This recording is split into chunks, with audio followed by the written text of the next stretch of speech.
Hello, everybody, and welcome to the Crypto Hipster Podcast. This is your host, Emil Hassan, the Crypto Hipster, where I bring you founders, entrepreneurs, executives, founders, thought leaders, artists, musicians, you name it, all over the world in crypto and blockchain. And today I have an amazing guest. He is coming to me from Vancouver, where it's warm and sunny. And his name is Rick Porter. He is the CEO and founder of Discover. Welcome, Rick. Hey, thanks for having me. Super excited to be here and give some insights into Web3 social media. I'm happy to have you, and maybe I can learn a few things that will help me build my presence too. But let's ask you first about this. What is your background, and is it a logical background for what you're doing now? Yeah, my background is I started off as an engineer right out of college. My first client was at Accenture. When I was at Accenture, it was actually MySpace through FIM. So that kind of dates me right there, actually. But while at MySpace, I worked on like a lot of the video encoding frameworks. This is even dating me even further. This is like at the point of time when we are actually, how do you actually get live video? How do you get something like YouTube on MySpace? And so we were working with a bunch of different services to import video onto MySpace. And I was there for a while, worked on a lot of different projects, and eventually got into email marketing. Started an email marketing company and got acquired pretty quickly. So I started working in more venture, like focusing on like building and breaking my own kind of studio. But I got acquired by Boston Consulting Group's Digital Ventures, and while there, I got a client called State Street, an institutional bank, which is like, what does that have anything to do with social media? And at BCG, our whole thing is we pitch ventures to these Fortune 500 companies. And while I was there, we were pitching the idea to State Street that you could build AI for your CRO. So your chief risk officer could be powered by AI. But like how would that actually look in the end? And we were working with huge graph databases. At the time, we were ingesting the world of news. And the whole idea was, how do you find that needle in the haystack within the news? So there was always this concept of like Volkswagen and their emission tests. And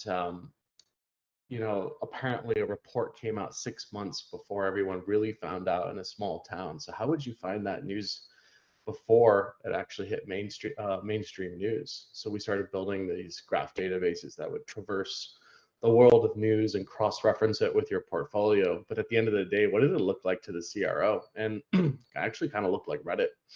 So at the end of the day, the CRO would get this spreadsheet, and it would just be a list of all the news relative to their portfolios. And that was the first time I really built like something like a search engine that would traverse information to display to an end user. And at the end, that's kind of like a social network in some aspects. It's a news feed.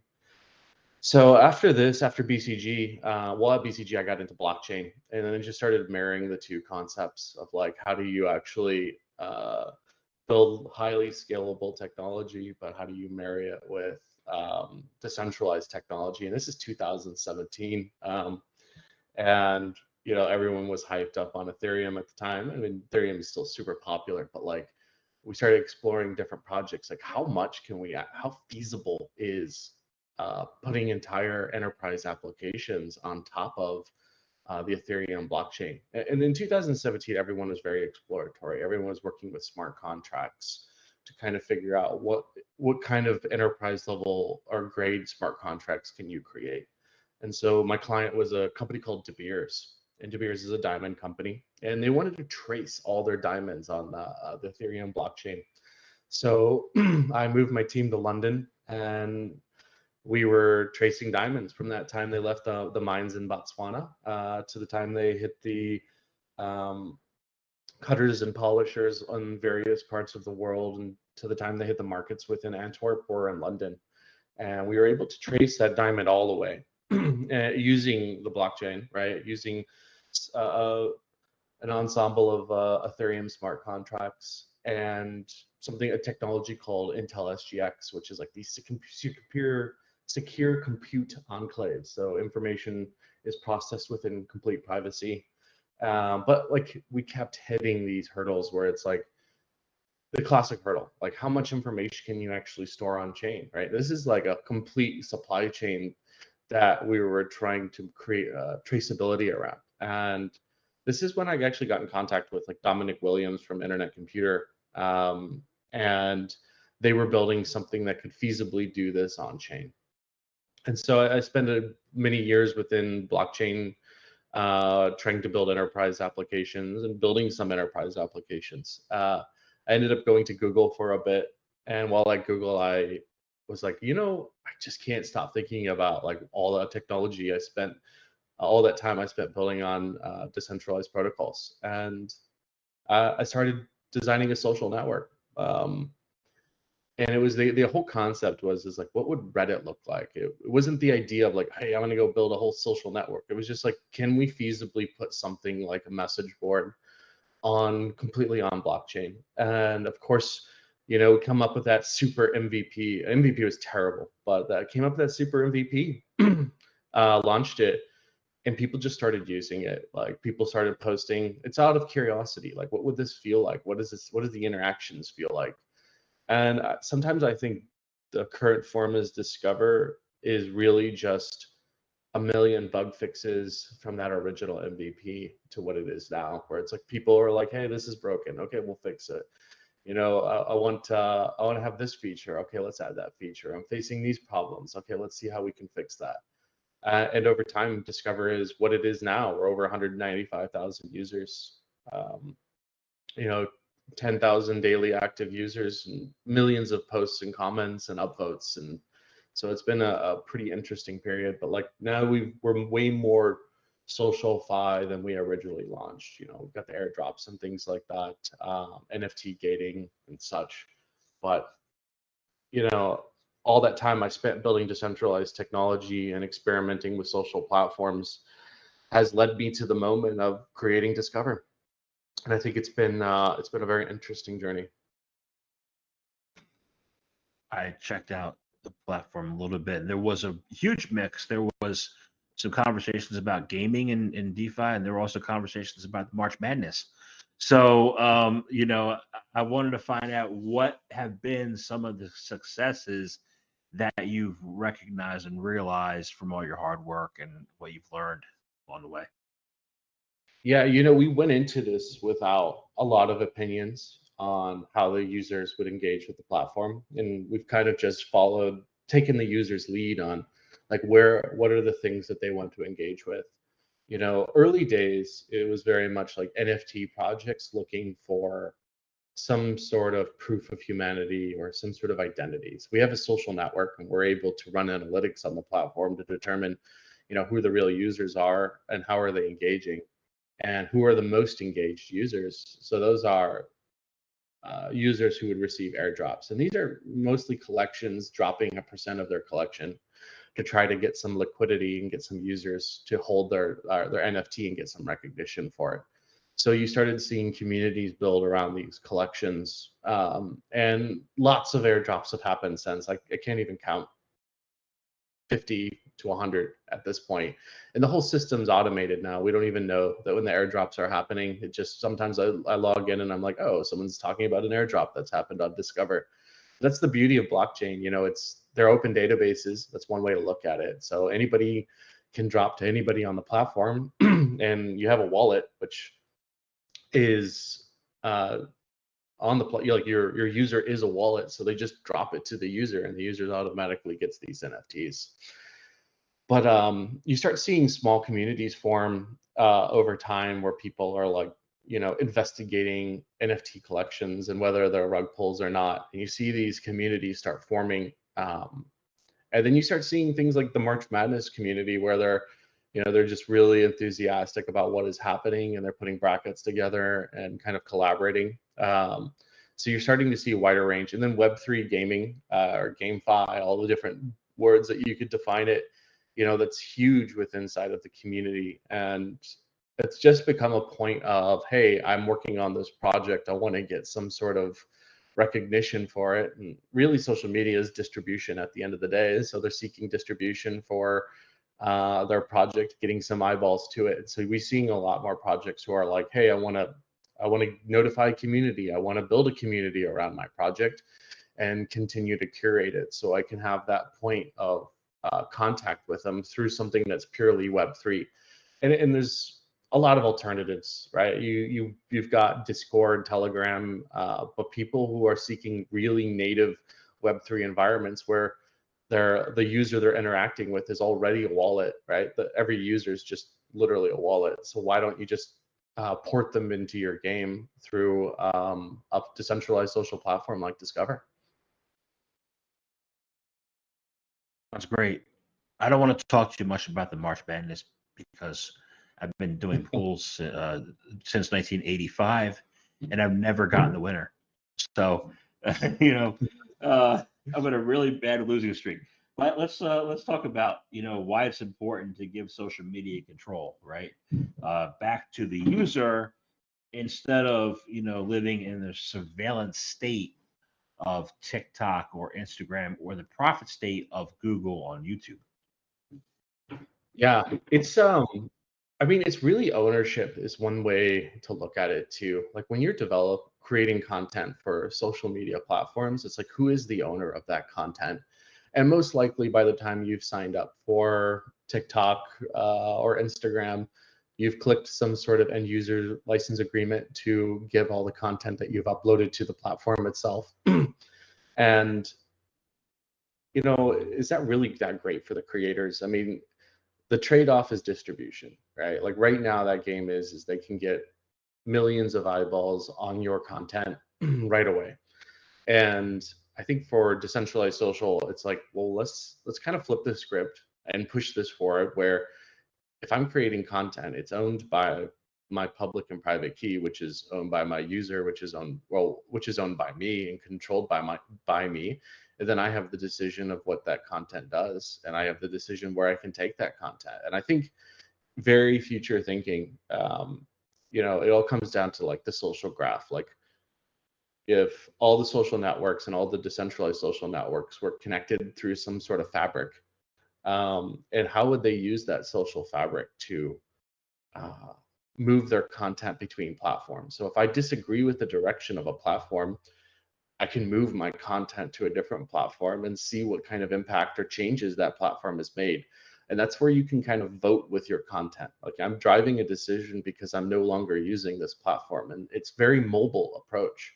It gives a lot of mobility to the content that you create. And that's just something the platforms don't necessarily have right now. And there's a lot of arguments on, well, the medium is different and things like that. But I don't subscribe to that too much. As you can see, a lot of the platforms inherit a lot of the similar mediums. TikTok releases their technology for videos, and they have that scrolling feed, and then you instantly see other platforms try to inherit and try to market that style of creating content. So you're going to see, I think, in the future of social media, you want mobility within your content so you can vote with where you store your content. And I think that's that is absolutely a paradigm shift. But like, how do you move your users? How do you move your content? Who will store that global social graph? Will it be a fragmented social graph that it's a little more complex to move between, but over time will get easier? And I think in these early days of Web3 social media, a lot of the platforms like Discover are still getting their footing and trying to decide how do users want to interact with the platform. But I do think we are all headed towards the same direction. We're also headed to that direction of building a highly mobile schema so that we can transfer content and our creations between these platforms. Yeah, that sounds good to me. I don't put content on YouTube because I don't want to create it there because then Google would own it, right? So my concern is for somebody like me who has a concern of just handing my content over to someone, why this seems your platform seems like a pretty good alternative. So how do you see? How do I see? Yeah, I think like it's an interesting equation or an interesting problem, right? Like with YouTube, they've got years of data science and machine learning to help your content get the distribution it needs. They have probably spent hundreds of millions of dollars on systems to be able to recommend you the right videos and content to help your content get the most amount of distribution, right? So it's like Web3 social media needs to come up with alternatives to how do they compete with these massive machine learning models to help actually target or pair users with your content. Because at the end of the day, like we find there's a lot of issues with recommendation engines. And for us, at Discover, we've been working on our own social graphs, our own recommendation engines. But I think once we open up a lot of that data, right, users will be able to develop their own algorithms to help pinpoint those. But for like a content creator who's trying to find an alternative to YouTube, I think like it's good to experiment with these Web3 social media platforms to see what kind of new audiences you unlock. If you imagine the Venn diagram between users and all social media platforms, right, there's for sure crossovers, right? And the Venn diagram will be the infinity of social media platforms, but each one of these types of social media platforms have different types of crossover.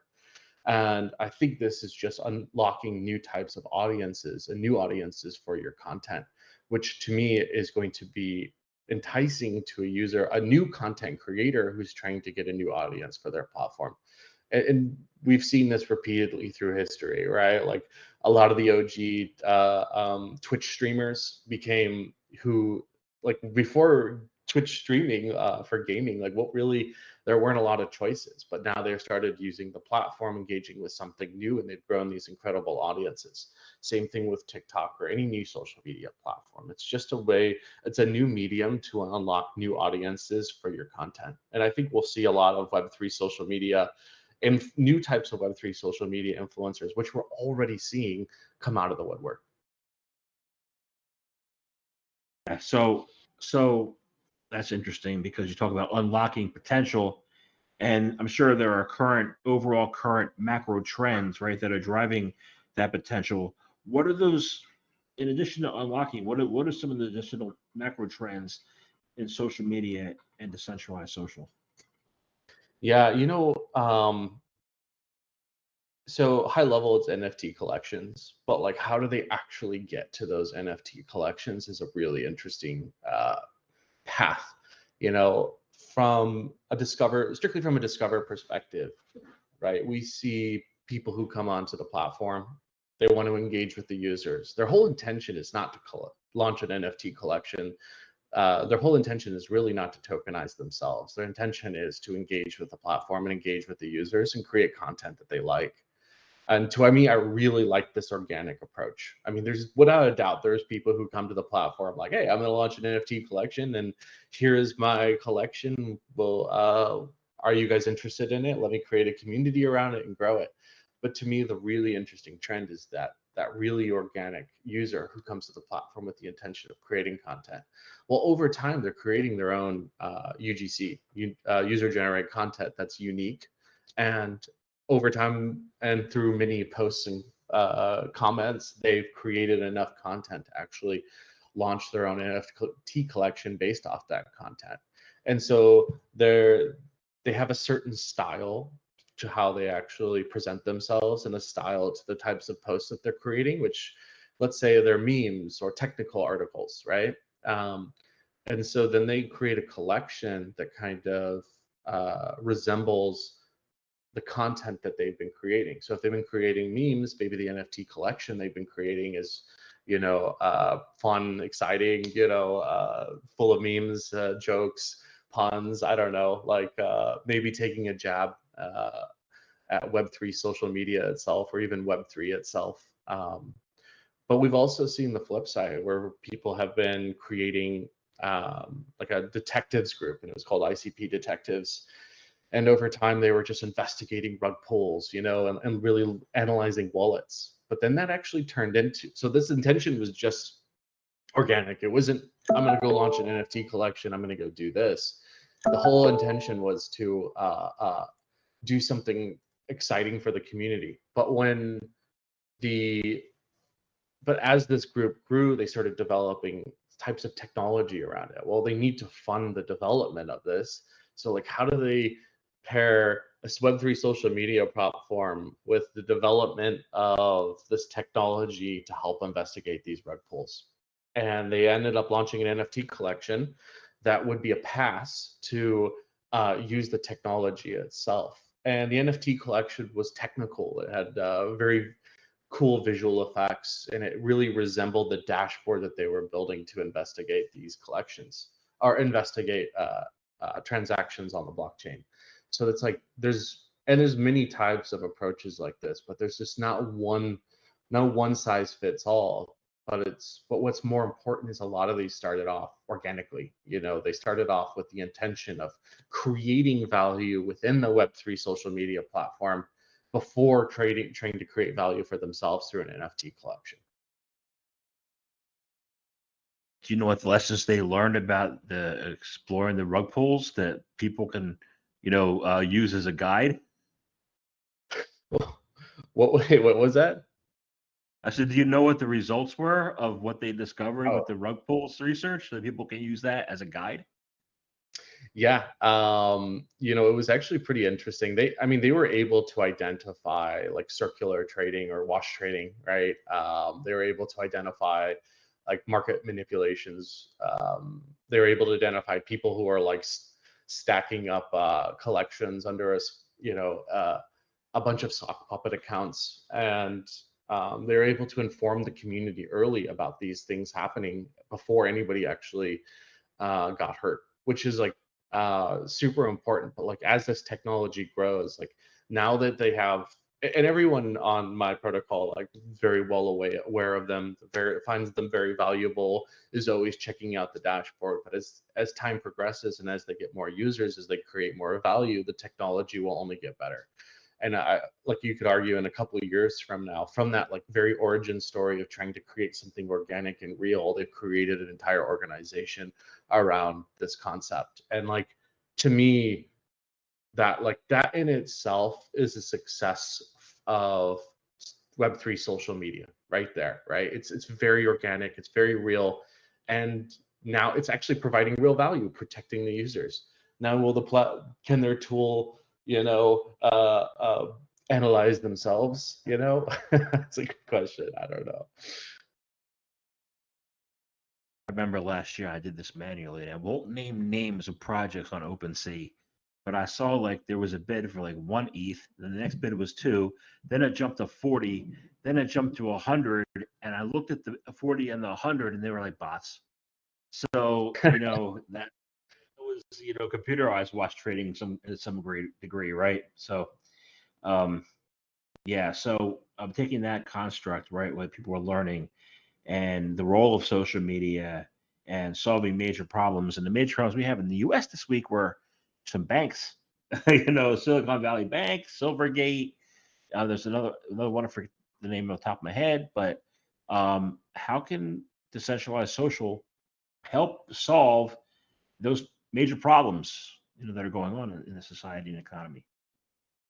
Yeah, it's a really good question. I think, for SVB specifically, whether Peter Thiel did the right thing of informing his portfolio companies on the possibility of SVB facing insolvency issues or whatnot. Did he do the right thing? Did he kind of create contagion? Yeah, it's an interesting question. And what was Twitter's role, or the role of the of sharing that information and spreading that information? I mean, information needs to be shared. Information needs to be broadcasted. And then it really comes down to like fact checking, like authenticity of the information, and verifying that the information is correct. But like at the end of the day, it's really hard to just mute somebody. It's impossible to, almost. I think Web3 social media is a little bit more censorship resistant, or a lot more censor resistant than traditional Web2 social. And that sounds instantly sounds like a double-edged sword right there, right? So I think what Web3 social media is probably going to allow is, through the open and decentralized social graphs that users will be creating and platforms will be creating, that is also a double-edged sword, because it's an open database and it's open information. You'll have this piece of information sitting out there. What kind of impact could it make in the same situation as this SVB or Silvergate situation, right? Like, well, now this information sits out there and anybody can pair to it. Maybe there'll be a lot of different insights that people will be able to correlate. So you'll have this piece of information out there and you'll be able to drill into it and then see all the different opinions of what people are actually saying. And I think this diversity within opinions and the resilience of the censorship with this information will give users more insight and be able to drive their own decision. And then there'll be something like that ICP detectives who will be able to do investigations on this information and provide fact checking. And you see this parallel on Twitter. You have the ability to provide fact checking, but I do believe with decentralized social media, you'll have a more agnostic approach where you'll be able to bring in lots more information and correlate it to that information stored in the social graph. And then users will be able to retrieve and drill into this information without the barriers of whatever platform that they're sitting on top of. It'll be open, so therefore they can have a more diverse opinion on what is actually happening. But at the end of the day, it is more censorship resistant, and you got to look at it two ways and understand both of those ways. Yeah, I'm trying to think that, back in May and June, my money's now stuck on Celsius, right? But it could have not been. I had noticed there were a few individuals who were going really, really, really hard after, Celsius and Mashinsky, like saying a lot of negative things, and they helped drive that run against them, the bank run, right? Yeah.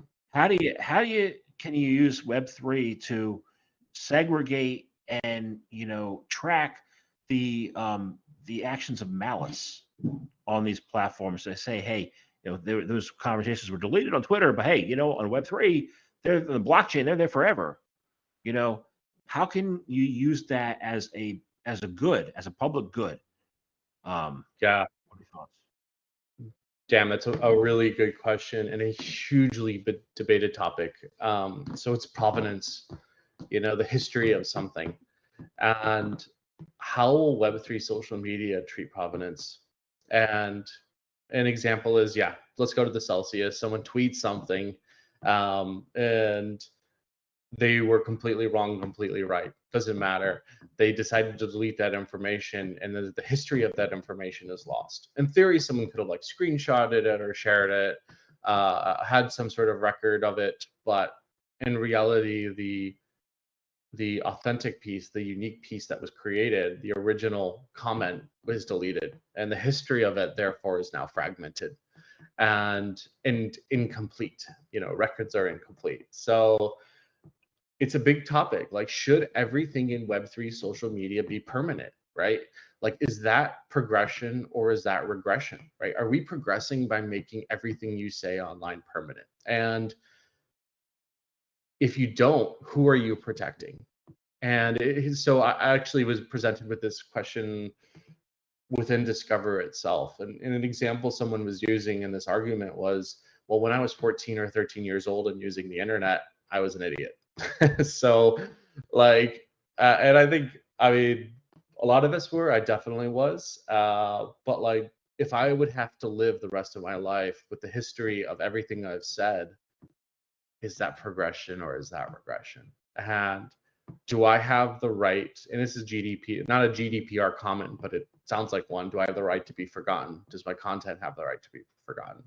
So in this one situation, in the specific situation, who are we protecting, right? And who are they protecting? So in the Celsius, going back to the Celsius situation, was that person a public figure? Was that person giving substantial investment advice? Like, are they comfortable with having their history permanent, right?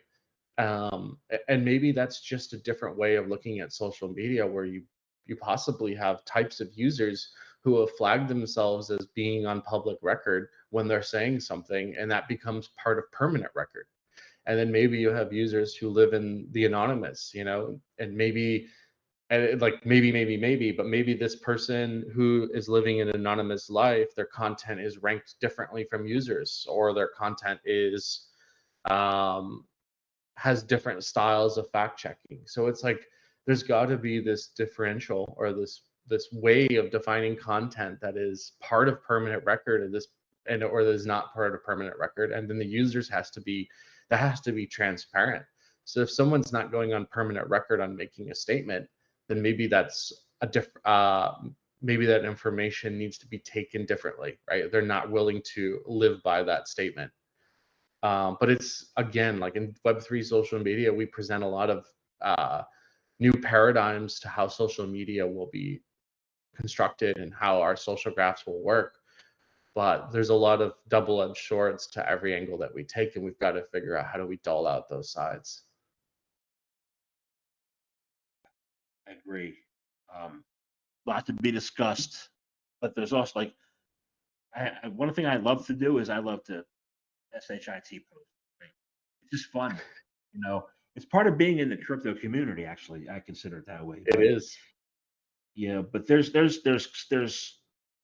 avenues and channels for the way that communication goes. Sometimes it's siloed. Actually, it's very siloed by topic, right? So the future of Web3, is it siloed, where you're talking into an echo chamber, or is it truly decentralized, where everybody everywhere can see it? Oh, wow, dude, you got the questions today. That's a really interesting one. This is something I've thought about like in infinite. And when I think about this, I always think about Facebook for some reason. Um, and Facebook was so good about giving us what we wanted. I wasn't a big Facebook user for the past couple of years, but it was really good at understanding what we wanted and serving us more content like that. And we ended up in these social bubbles where we just assumed that the world thought and acted as we did because it was the information that we were consuming. Now, like, was Facebook being a bad actor? I'm definitely not going to even touch that one. But like, were their algorithms bad actors? Yeah, that's a tough one too. But we're, like, it's at the end of the day, it gave us the dopamine kicks that we needed while we were browsing Facebook at the end of the day. And it got really good at giving us exactly what we wanted and misinforming us on that information, right? Like, is it exactly what we wanted? Maybe not, but did it trigger a reaction for us to want to open the app again? Yes. Is it what we needed? No. But like, it's what happened. So it's like, it's a hugely interesting question. And then with the open graph, how do you find information? Like, if anyone in the world can just dump information on this decentralized global social graph, how do you find information that you want to actually engage with? So then we go back to algorithms. Well, then how do you create algorithms that are healthy? How do you create an algorithm that gives the opportunity for the user to leave their social graph, right? To leave their bubble?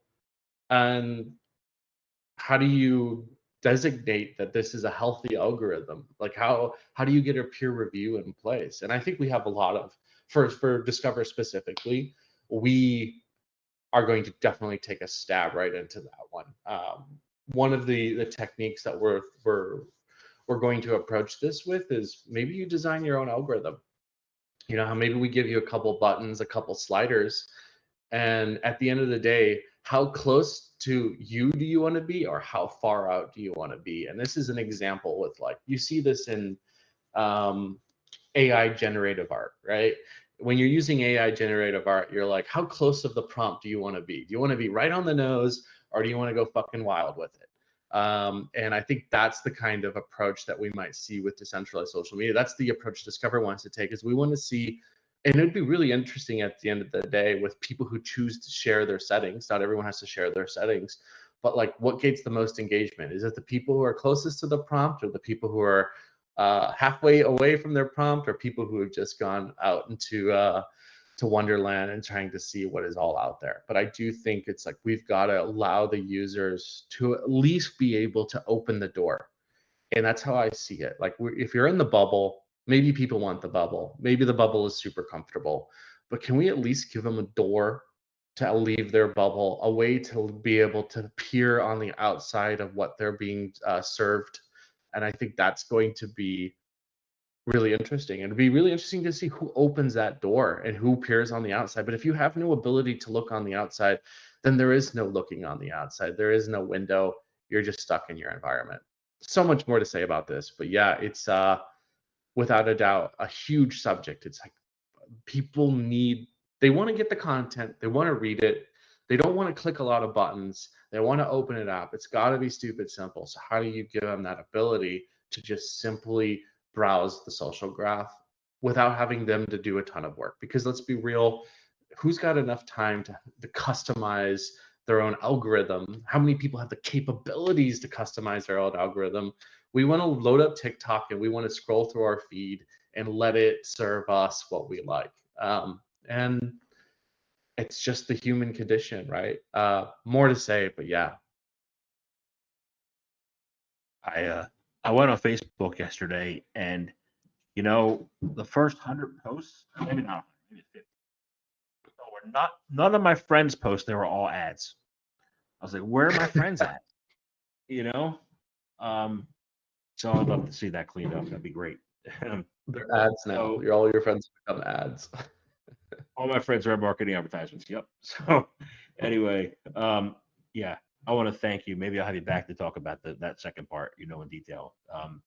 But thank you very much for your time today. I've enjoyed speaking with you, and the time has flown.